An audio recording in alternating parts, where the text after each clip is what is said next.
Welcome to the Miskatonic Region, a newbie-friendly Mage the Awakening podcast set in a world that is an homage to the works of H.P. Lovecraft. This is Chapter 1, Part 1, the Tartarus Prelude, featuring Evil Squeegee as the storyteller, and Sis TBC as Tartarus.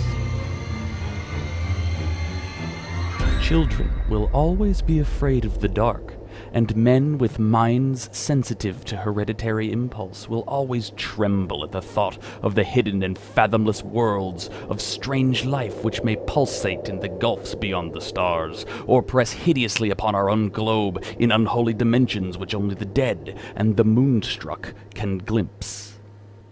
H.P. Lovecraft. Tartarus. We're gonna start with your young life, like as a small child.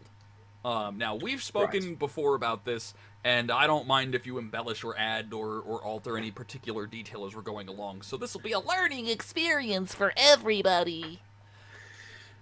Alright, so tell me about him as a kid, as a little child. He was born in the Massachusetts area, right? That is correct, yes. Did you have a place picked out for him to be born to? Nothing in particular. It was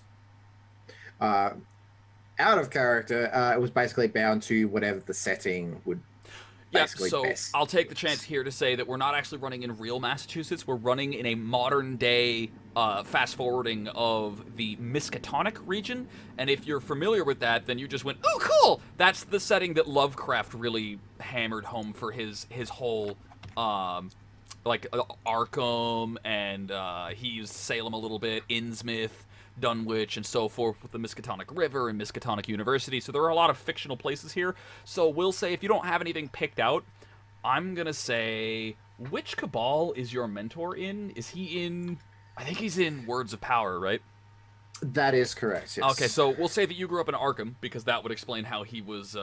because that puts you in his territory when you were a young child, given your relationship. That would make complete sense. So you were born in Arkham, which is a small town. All these things are like small suburban towns that are kind of built up and around the Miskatonic River, which we'll talk more about in the future. Okay, so you were born in Arkham. Right.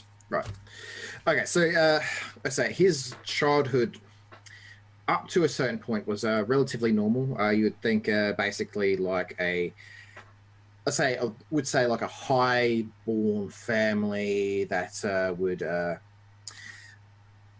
to no ends to spoil their spawn. Ooh, you're playing a rich brat. I don't like this guy anymore. Well, think book club for nobles. Mm-hmm. Reference for later. Yep. References to content that people on this podcast probably don't watch because they listen to podcasts instead of watching our D&D streams. Yes. Woohoo! Yes. So you come from a family with money, you come from a family with influence, but it's a mortal family, because all families are. Yep. Except for they aren't. Right. So he basically, when he began to reach puberty, about 10 or 11, they began grooming him to take on his, if I can pronounce this correctly, proximi, right? Okay, so the term proximi specifically, that's not a term that they would know. It's a term that mages use to describe a bloodline that seems to carry a magical power and a curse. The family itself wouldn't have known the term proximi, but they were grooming him like they're like a cult, right? Right. They're like a mortal mystical cult, and they're grooming him for a special role in that cult. Right. So basically, this cult, this family, endeavored each generation of the said family would groom their youngest child, which was Damien in this case, to become the next in line to basically follow in the footsteps of the the urban legend of Slender Man. Okay. Which So that they were about to, like, they were grooming him to be transformed into something else. Yes. Okay. Yeah. And which is quite strange because the Slender Man basically is. You know, I'm not as up to date on Slenderman lore as I could be. Do you want to communicate to me and the audience what you mean by that? All right. So, according to what I have seen and read, Slender Man is basically the modern day creepypasta, as they would put it. Okay. Basically, the creepy urban legends that people tell in the Yeah, like I've seen dark. like the photos of Slender Man, right? But like, what Yeah. do we know what he does or like what his creepy thing is other than just appearing in photos? Basically, anyone that sees, basically, it's like a hunter of sorts that just basically people vanish. Oh, he's an omen of your disappearance. Hmm. Okay. Ooh, that gives me People ideas for vanish. the campaign. Actually, I dig. And whether that he's the one that does it, many people have described him as the one doing it, or he's just the as you said, an omen of their sudden disappearance. And a lot of people, a lot of cults. There's actually been a few recorded cases in actual modern day. When I say modern day, real life, Yep. actual in the real world, of people actually following this craze and enacting certain rituals and sacrifices in the name of Slender Man. Welcome Like, to the modern world, Sis. There was an actual brutal murder. Yes, I think it was a young woman. I can't remember the exact details. Actually murdered someone in the name of Slender Man. Okay. Yeah. All right. So, so your family is like transforming the youngest of each generation into a Slender Man, and they're grooming you for that. So, how did that impact you as a small child? I'm also going to ask you for some details that I didn't ask you for before, because screw you, we're recording now, and I can put you on the spot if I want. I want to know. No. I want to know Okay. your best friend as a child, and I want to know the opposite of your best friend, your heated rival, the bully that picked on you, or the kid that you picked on, or whatever. As a kid. All right. So for clarification's sake, this has nothing to do with the cabals, right? Correct. This has nothing to do with the actual mage setting that we've talked about. This is just your mortal child in a weirdo cult family has friends, right? So I want one that you got along with and one that you didn't. Okay. All right. So when he was growing up, there was this young woman by the name of Sam.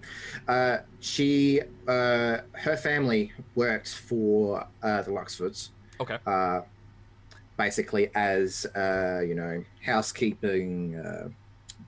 I'm going to say like this family is like hoity-toity posh, so they have their servants. Yeah, their they've got a butlers, family that serves them in the way that okay, I get it. Yes, Sam was their only child. They being two young children in a house that is stuffy, high-styled nobility sort of feel, got along quite well, as children do. And this, when they went to the same school, because the family that they were working for had certain privileges. By working for the Luxford, you can get into places that they normally wouldn't. So that brings me to Reg. Reg, to be quite frank, was a little shit. Okay. All right, so basically, Reg is I'm going to say classical bully. Okay. Wedgies and lunch money and all that. Wedgies, lunch money. As they grew up, it became a bit more vicious. because Reg came from a rival family, because why not? Because what good family with old money and deep cult doesn't have a rival? Come on. Exactly. So Go big or Reg go came, home. Let's go cliche or die trying. I know, right? So Reg came from an equally old family as the Luxfords. Well, them being rivals, naturally, that they should be rivals as well. Mm-hmm. Let's say Damien's father, rich business investor, while Reg's father was owned shares, stocks, manager of a old-timey banking family. Okay. And yes, they did not see eye to eye.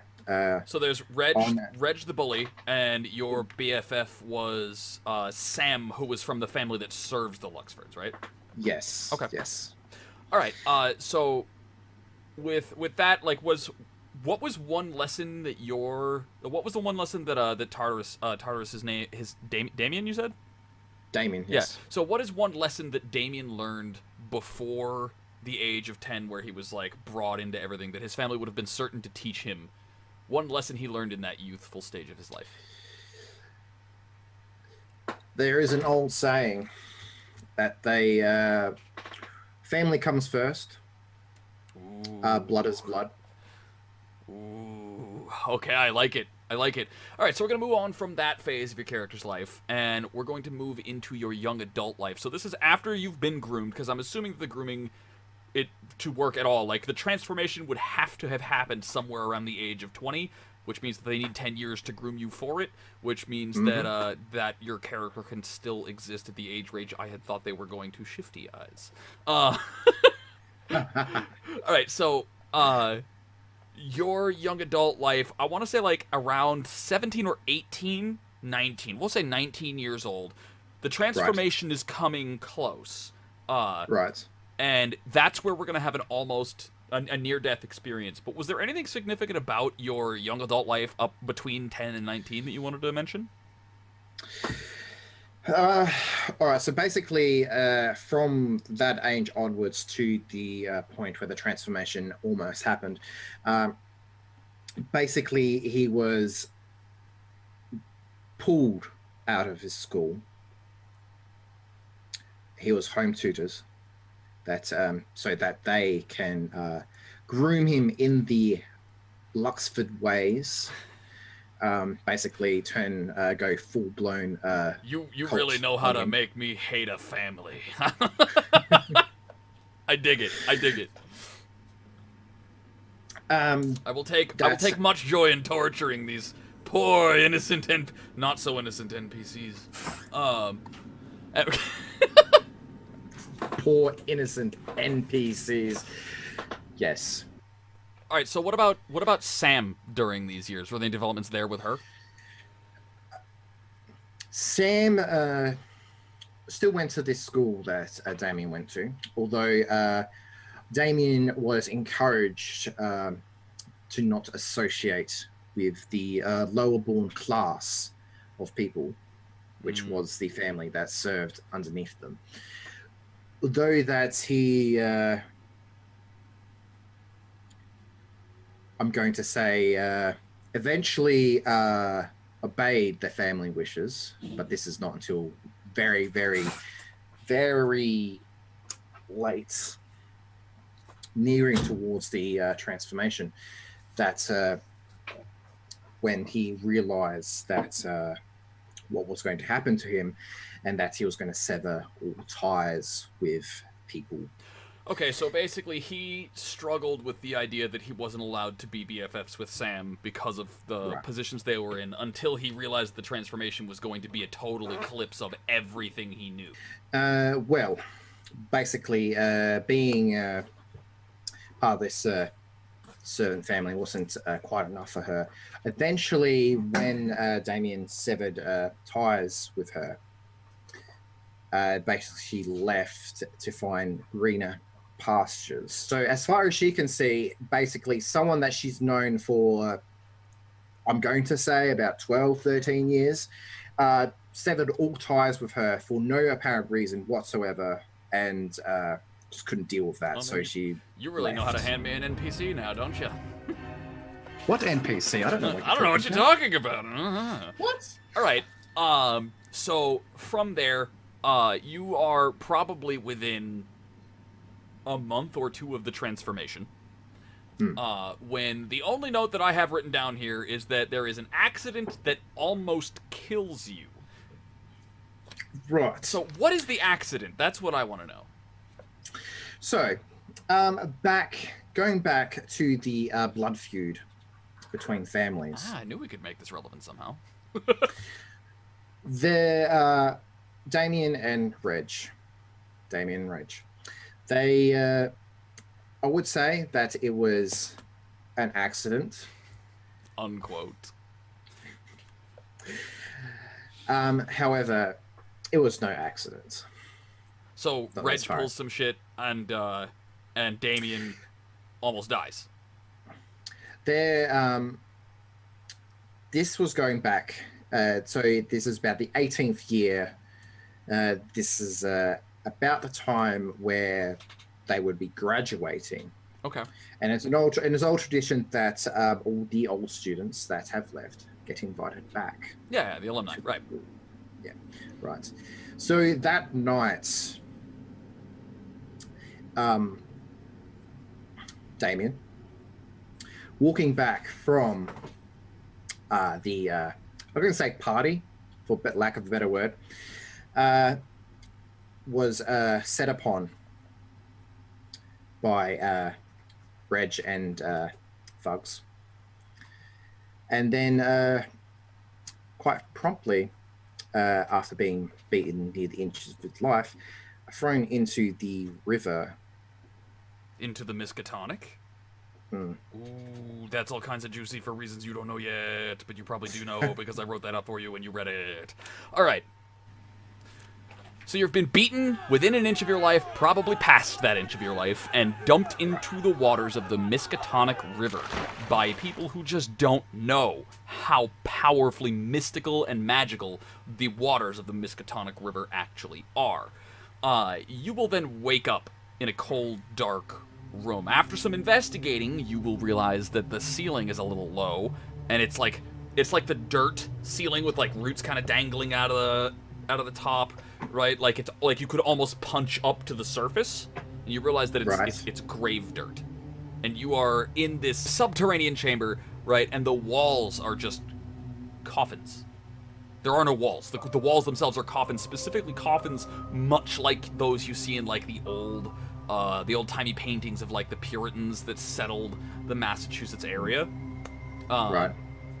And you start to look around and you have no idea where you are. Well, you begin to investigate. And you start to reach around and you realize you're not the only one here. But you are the only one here that doesn't seem to be in this catatonic, ghost-like state. Where there are people here, but they seem to be caught playing a loop over and over, like they're only part of who they were.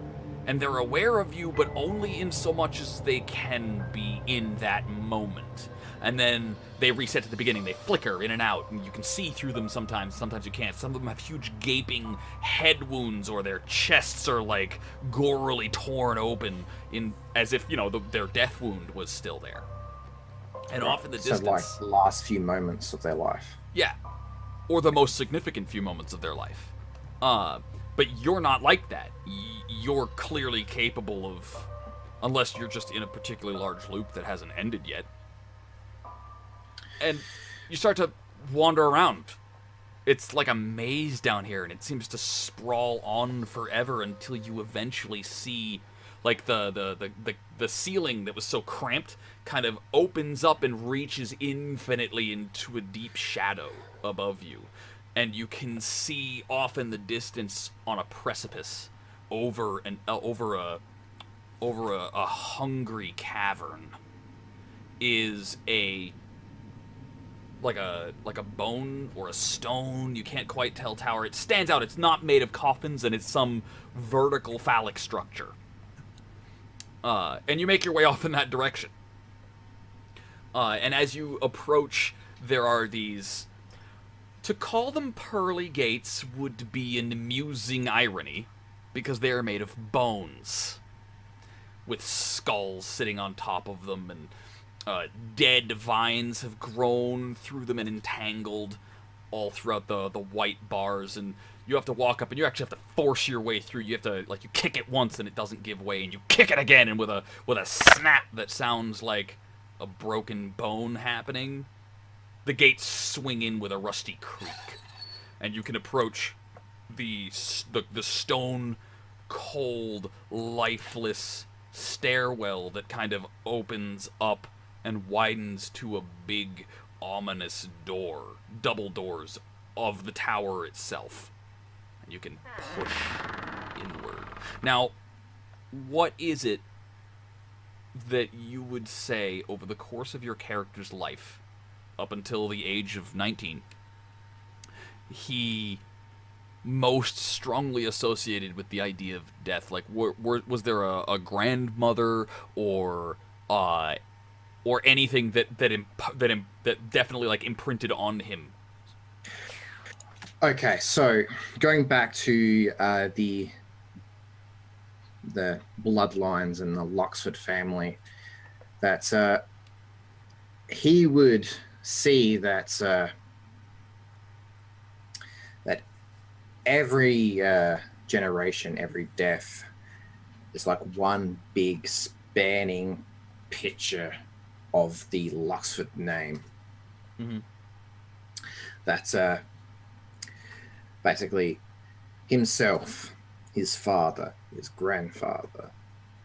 Like, kind of like a big panoramic of family portrait of the huge extended family. Okay, so as you set foot inside the tower and you cross the threshold, you suddenly become aware that you have been cold this whole time, but no more. The absence of the freezing cold is what you notice. And as you look around, the cobwebs, like, this is like a bad... it's almost like a bad movie set from, like, one of those old school classic horror films like Dracula, where the stone walls are made out of, like, unevenly shaped rocks with mortar between them, and the cobwebs are like they're hanging down off of the big grand arches, and instead of having those individual grand magnificent paintings of whatever noble owned the tower, instead you will just see generation after generation after generation of Luxfords in these big paintings of as far back... There are paintings here that you've never seen before that are super old, as if the paintings themselves were lost to time, and they kind of, like, line the inside of the walls, climbing infinitely upward into the empty shadow above you. And then on the far side of the tower, from the door that you entered on, there's another set of double doors. This one kind of like it's jarringly inappropriate. It's a fence, like a chain link fence with chains that are padlocked. And you can't see beyond it, because of the thick fog and the darkness that seems to emanate, and you recognize that darkness is the darkness that would have been filling the hungry cavern that this tower oversees. But between the two sides of the fence and from under it and over it, you can barely make out that sunlight is leaking in, as if coming from a place other than what you see beyond the fence. As if coming from where you're supposed to be. Could be an escape. I'm assuming you would then, like, rush over and be like, holy shit, what the fuck? Be like being in this family and knowing, like, a little bit of the cult, this is still a very jarring and strange experience. So, like, seeing a way to escape and seeing everything before that, it would be almost desperation. Mm-hmm. So you run over and, like, no matter what you wind up doing, and I imagine you try everything from, like, grabbing a loose rock, slamming it on the key, like, no matter how rusted or old or weak this chain looks, nothing lets go.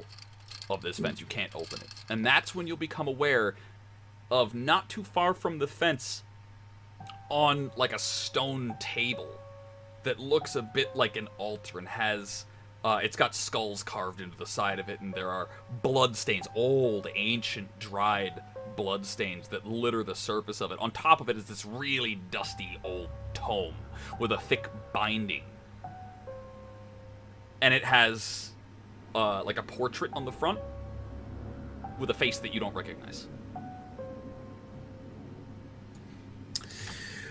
Seeing that all efforts have failed to open this chain link gate, he would approach the book curiously, but still like almost desperate for a solution to get out of here. Can I open it up and look through it? He would definitely open up and look through it, yes. So, a couple of strange experiences will fall upon you here, because in the spirit of the Lovecraftian inspiration for this campaign, you will become aware of things that you have no means of becoming aware of, as if you had already known those things, but hadn't remembered them until just now. And they are strange things. As you open up the tome, you will flip through page after page after page of names. And they're names that you recognize, but not in detail, just they're familiar names. And it dawns on you that not a single ghost that you have passed on your way through belongs to one of these names. And not a single one of these names in this book matches a ghost that was outside trapped in the coffin maze. There is a quill sitting next to the tome and a small knife. All of the other names are written in blood. So I can assume that all these names, everyone that's signed in this book, have left. And being no stranger to the casual, I don't know, I'm gonna say occult sacrifice, because it's an occult family. He will recognize the significance of writing your name in blood, though not as you would put it. So he would, he'll slit his palm, dip the quill, and then he's going to sign his name in the book. So, fun fact, there are more nerve endings in your palm than most other places on your body. It's less painful to stab yourself in the arm or cut yourself on the leg or anywhere else, basically. There are very few places where it is more painful than in the palm of your hand. And that might be why you see that happen in so many rituals and rites, because the pain of that experience is part of what powers the magic. And so you will sign your name in blood, and as you do, as the last pen stroke falls from the page, and the blood kind of sinks into the paper and the parchment, the chains will rattle as they fall to the ground behind you. And the gates will swing open. And you will, and as you run through the gates, you will suddenly be sitting up and gasping for air in a hospital room. Then the nurses will turn around suddenly. And then, as if on cue, a man that you only know as Cuthbert. Well, a woman sometimes, a man other times. An old friend of the family you know as Cuthbert. She, in this instance, will come around into the room wearing a doctor's coat. Now, you never knew she was a doctor, but all of the nurses seem to respond to her as if she is the one in charge, and she will dismiss them. And that will be the beginning of your introduction to the way the world really is. You see, Cuthbert is a practitioner of magical arts. You knew that. Your family is also a practitioner of magical arts. But you will have your eyes opened to the nature of the situation. Namely, she's awakened. Now, as are you. And that puts you apart from the petty mortal magics practiced by the Luxford family. By comparison, you are tinkering with toys, and they are cutting-edge technology. You will be introduced to a whole world. A whole new world. Disney, calm down, please don't sue me.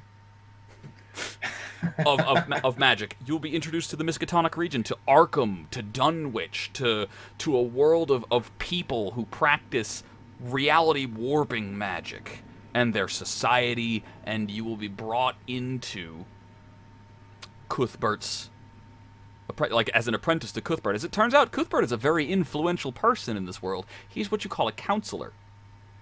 Effectively, he has a position on the decision-making council that governs these seemingly omnipotent wizards. You will be introduced to the various orders and given your pick of the litter when it comes to mentors, people who are willing to take on a new mage and show them the ways of magic. I'm guessing because we've already talked about this that you'd pick Cuthbert as your mentor because you're familiar with her. Yes. I have been told that if there was any problems, anything at all, that the family couldn't deal with, the extensive Luxford name could deal with, that is the person that I need to talk to. So you have a level of trust for Cuthbert and Cuthbert will bring you under her wing, and she will teach you the true calling of a mage, in that you are to protect the reality sleepers from those who would wield their magic improperly. You would spare others the terrible fates worse than those that your family, the Luxford family, may have inflicted terrible things, sacrifices, kidnappings, whatever. But that's nothing compared to some of the things that happen. That's even merciful compared to what could happen to a sleeper because of an idiot with magic, with true magic. There are things out there that can render your soul corrupted beyond recollection, no matter how many times you cycle through the reincarnative wheel. And it is your job as a mage, it is your responsibility to everyone else to seek out those things that would do permanent soul corruptive damage and eradicate them. It is your responsibility as a mage to be aware of the things that sleepers cannot be and to protect those sleepers from them. And also to protect the awakened from the damage that sleepers themselves can do. It's not a pretty job, and it's not one that the other mages wish needed to be done, but you're the ones that wind up doing it. Besides, you have the skill set that's necessary. You've been hiding culty secrets your whole life. Yes. The Noble Book Club.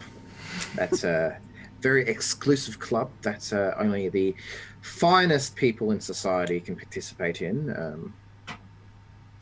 So from there, we'll pick up in a future chunk of play where from there we'll talk about how you wind up meeting with your other party member and how you wind up settling in to the setting as it is. And in a future broadcast we'll talk a little bit more about the Miskatonic region and the Awakened and the things that you have learned. But for now, I am Evil Squeegee. And you are... And I am Sis TBC. And we'll catch you guys later on a future episode of whatever the hell we decide to name this podcast. Yeah, woo! The crowd goes wild. This has been Chapter 1, Part 1 of the Miskatonic Region, a newbie-friendly Mage the Awakening podcast. For more of this podcast and other role-playing content, follow Evil Squeegee on Twitter at twitter.com/evilsqueegee. Until next time, keep your wits about you, lest you too become the victim of your own success.